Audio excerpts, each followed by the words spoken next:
Welcome back. Today I wanted to answer a frequently asked question, which is why OBGYN? You guys are always wanting to know, how did I come around and choose this field?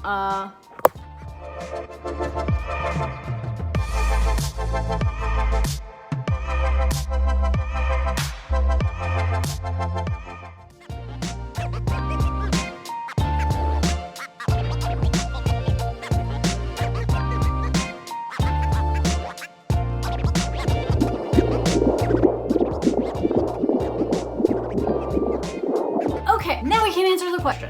Why OBGYN? So this goes back to medical school basically, because going into medical school, I thought I was going into pediatrics or emergency medicine. I definitely did not think I wanted to go into OBGYN. A few things went into that. The primary thing, honestly, that went into that was that I just didn't see myself as a surgeon. I was nervous to operate. I didn't think I would be good at it. I don't know why I didn't think I would be good at it. I love working with my hands. I like DIY projects. We build things in our house all the time, and I love doing things like that. So I don't know why I thought that. I think it just made me nervous because it's big and scary and different, and it's unlike anything that you ever do outside of your normal day-to-day life. When you become a physician, like if you're, I don't know, like operating on somebody is just totally opposite of anything you've ever done in your life. Like you've never cut people open before. So it was really intimidating to me.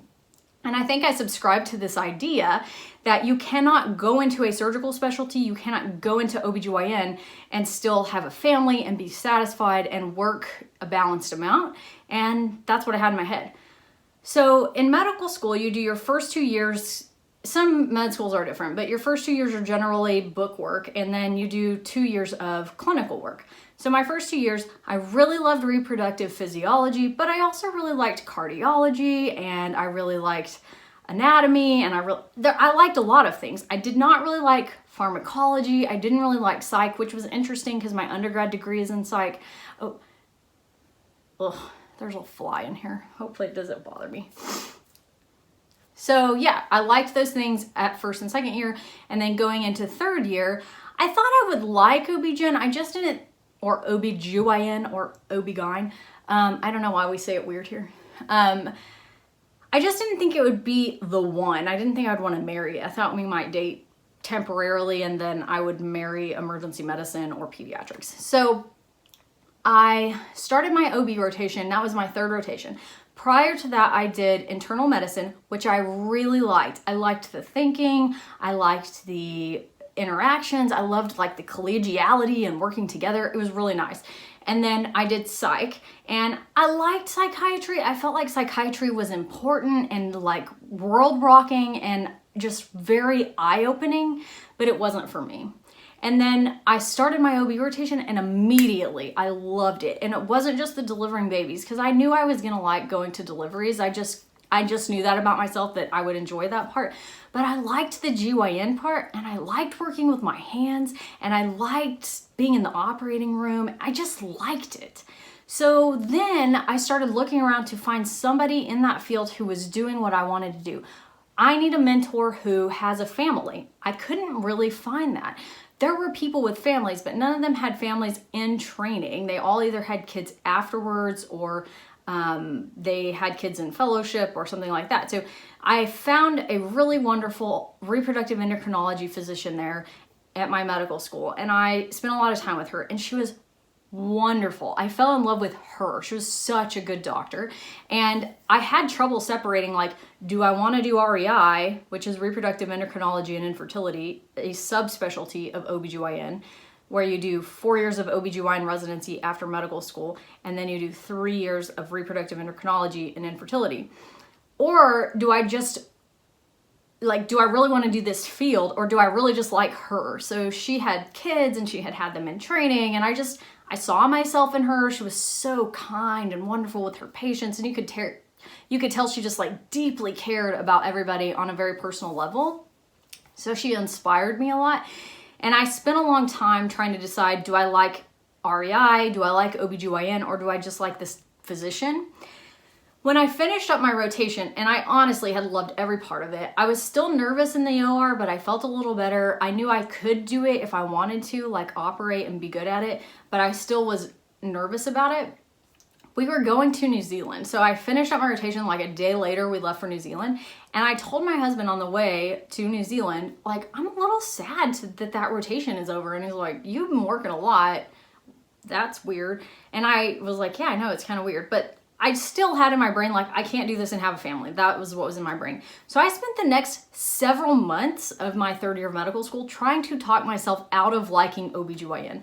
I talked to all my classmates, everybody who would listen to me, like, you know, what do you think? What do you think I should do? Do you know anyone who's OBGYN and has a family and has good balance? And it was just like the constant thing that you always hear, like, there's never a good time, which I talk about in that video up there. And there's, you know, you're never going to see your family. And people would say like, no, don't do that if you want to have a family. And I just felt like, gosh, nobody is encouraging about this.